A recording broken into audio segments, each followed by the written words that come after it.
Assalamu alaikum wa rahmatullahi wa barakatuhu qadrli do'stlar. Rajab oyining Mi'raj kechasi kelib jetadi.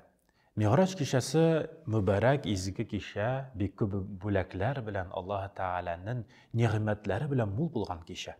Shu kechada biz har birimiz umtilik izgilikda, egilikda bo'lirga. Bayhaqi jiyintig'ida bir hadis keladi. Payg'ambarimiz alayhissalatu vassalam shu kechada nasihat berdi. Shu kechani namozlar bilan, g'ibodatlar bilan, zikrlar bilan mo'l qilarga ham kunin, Mi'raj kunin bu yilda 2022-yilda ol bizning yakshanba kunni 27-fevral kunidan 28-fevral kunina ko'sha turgan kecha. Shuni muborak izgi amallar bilan mo'l qilik.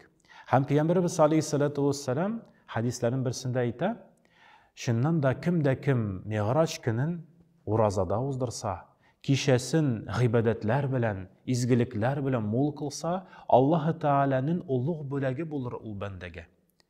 Onlarga Alloh taola bir g'osir tutgan ro'zaning savobini ham bir g'osir qilgan amal g'ibodatning savobini erishtirir deb keladi.